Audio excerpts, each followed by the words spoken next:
Olá, se você quer melhorar sua autoestima, você está no lugar certo. Eu quero te apresentar hoje, falar um pouco do método raiz. O método raiz está baseado no versículo que se encontra lá em Efésios 3,17. Para que, estando arraigados e fundados em amor, nós precisamos estar plantados em amor. E que amor é esse? O amor de Deus. Nós estivermos plantados em amor, nós vamos dar frutos, frutos bons, frutos que permanecem. Eu quero comentar com vocês o método raiz. Ele tem 4 pilares principais, que são reconhecer, alinhar, internalizar e zelar. O método é dividido nesses quatro etapas progressivas que fazem com que tudo funcione como se fosse um ciclo, como se fosse uma roda, uma engrenagem que faz as coisas andarem na nossa vida. Reconhecer é identificar as dores, identificar o que está nos prejudicando, paralisando ou até mesmo atrapalhando as nossas emoções e o nosso progresso de uma forma geral. O primeiro passo é reconhecer aquilo que tem enfraquecido, principalmente a nossa autoestima. Porque, como eu costumo dizer, se nós estivermos bem, nós vamos trabalhar bem. Se nós estivermos bem, nós vamos fazer as coisas bem. Agora, se nós não estivermos bem conosco, se nós não acreditarmos em nós, se nós não tivermos com um amor próprio de uma forma saudável, não vai fluir de uma forma natural. E aí, no meio disso tudo, quando nós falamos de reconhecer, tem a questão das comparações. E nós encontramos na vida momentos que nós nos pegamos nos comparando. Só que a comparação excessiva nos bloqueia, a comparação excessiva nos trava, a comparação excessiva nos causa mal, nos causa dores emocionais.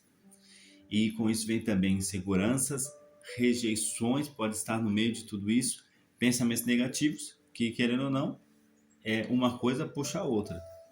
E tudo vai desencadeando também crenças limitantes. Nós começamos a acreditar que não conseguimos. E nós conseguimos em Deus, desde que a gente reconheça como nós estamos, qual que é o nosso ponto de partida, para que a gente possa de fato chegar aonde a gente quer. Essa é uma frase que eu comento, porque se eu sei onde eu estou, eu consigo me planejar para onde eu quero ir. Então fica mais fácil, fica melhor, fica mais palpável, tá certo? Então, o segundo pilar é o alinhar, nós podemos alinhar tudo o que nós identificamos no primeiro pilar. Então, é renovar pensamentos e fortalecer a identidade. Nós precisamos colocar as coisas nos devidos lugares. Após nós reconhecermos as dores, reconhecermos o lugar que nós estamos, o próximo passo é isso, é alinhar tudo, principalmente a mente, as emoções e o nosso propósito. Qual é o nosso propósito de vida? Qual é o seu propósito de vida?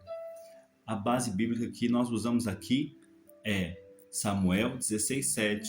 O homem vê a aparência, mas o Senhor vê o coração. Deus está vendo o que está no nosso coração. Deus está vendo o que está por dentro de nós.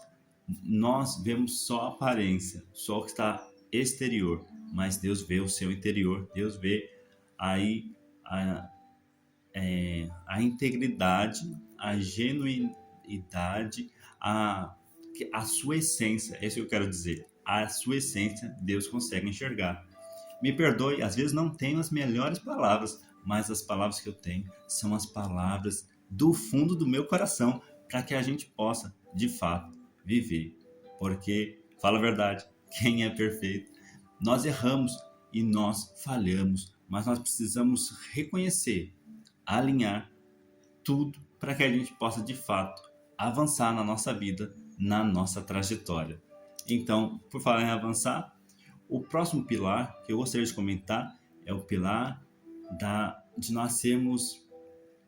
nós internalizarmos, transformar o conhecimento em prática. Essa é uma chave muito interessante, porque sem isso as coisas não vão fluir, as coisas não vão acontecer. Se nós só reconhecermos as nossas dores, reconhecermos o ponto onde nós estamos e até mesmo alinharmos, colocarmos as coisas no lugar, mas se nós não partirmos para a prática, de fato as coisas não vão acontecer.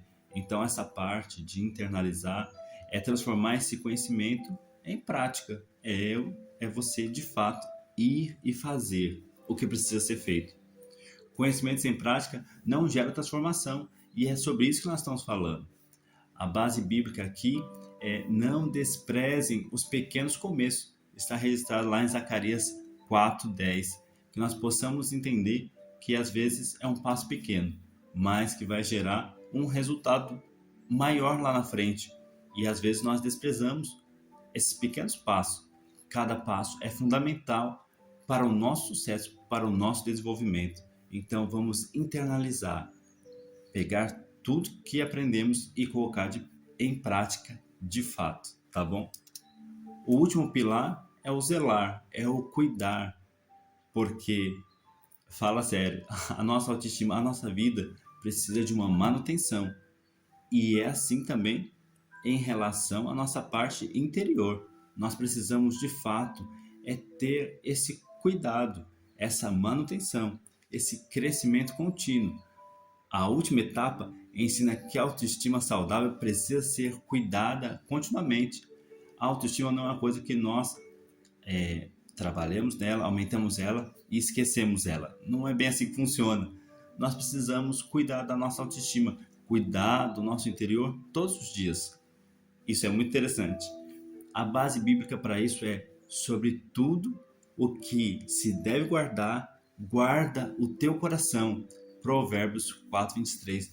Nós precisamos guardar o nosso coração. Nós precisamos zelar, cuidar do nosso interior para que a gente possa de fato viver bem, viver plenamente.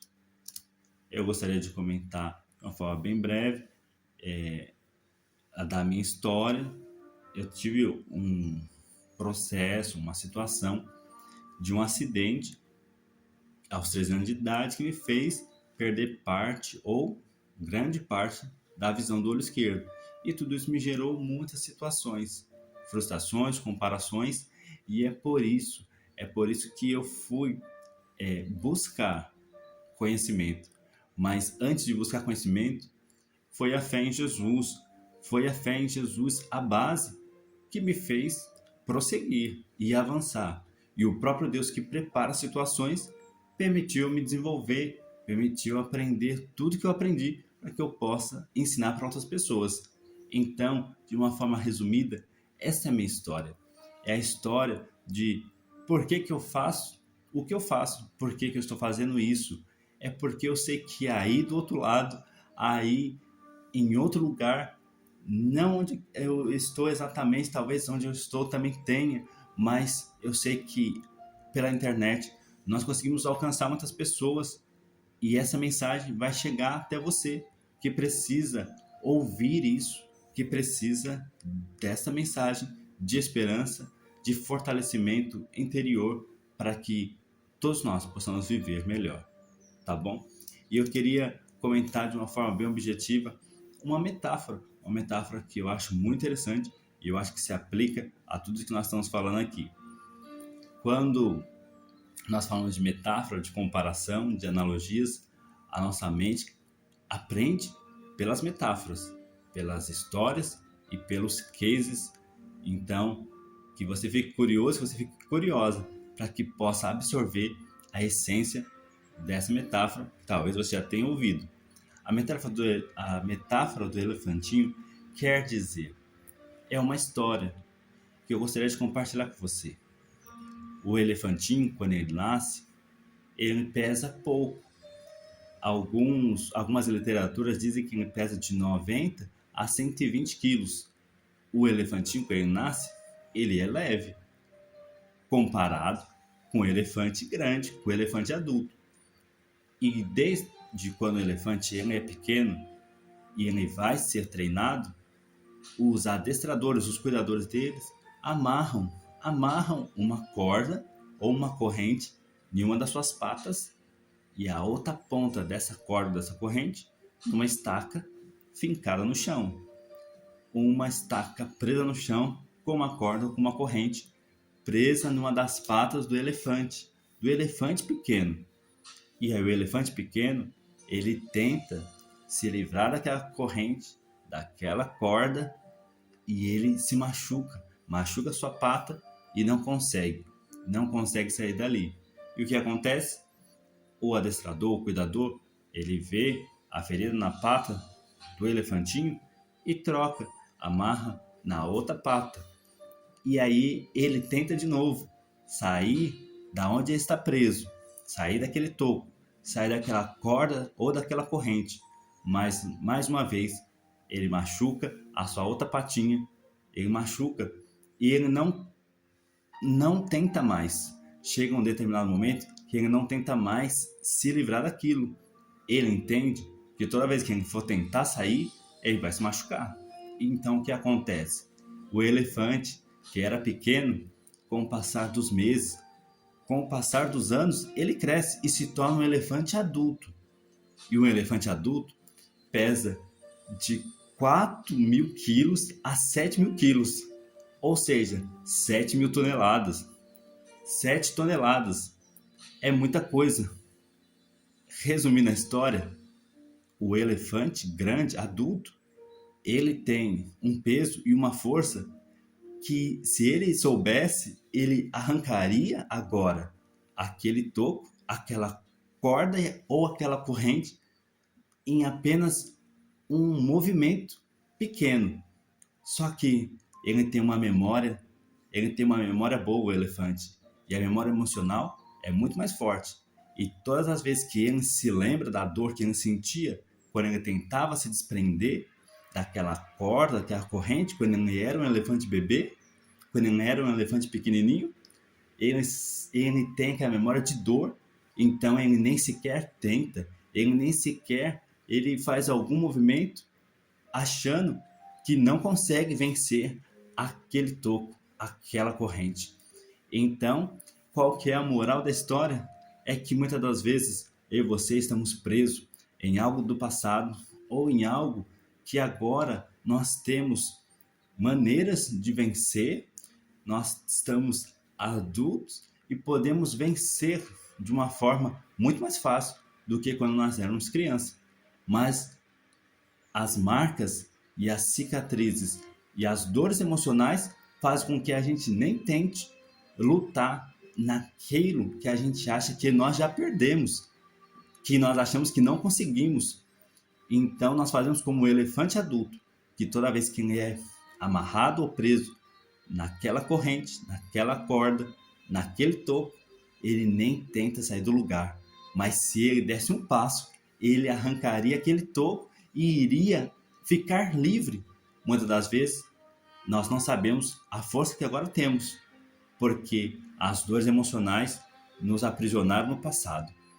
Então, eu espero do fundo do meu coração que todos nós possamos vencer as dores emocionais, possamos vencer o que ficou para trás e possamos, de fato, ter uma ressignificação da nossa autoestima, da nossa vida, para que a gente possa fazer tudo aquilo que Deus nos chamou para fazer aqui nessa terra. Então, se desprenda do passado, se desprenda das dores do passado e avance, porque agora você e eu crescemos e temos força emocional e cognitiva para que nós possamos avançar nos nossos sonhos, nos nossos projetos, tudo aquilo que Deus nos deu. Fica aí um abraço, fica aí um até logo, e eu agradeço por você ter ficado até aqui, até o final desse vídeo. Meu nome é Rubens Bellarmino e até a próxima. Tchau!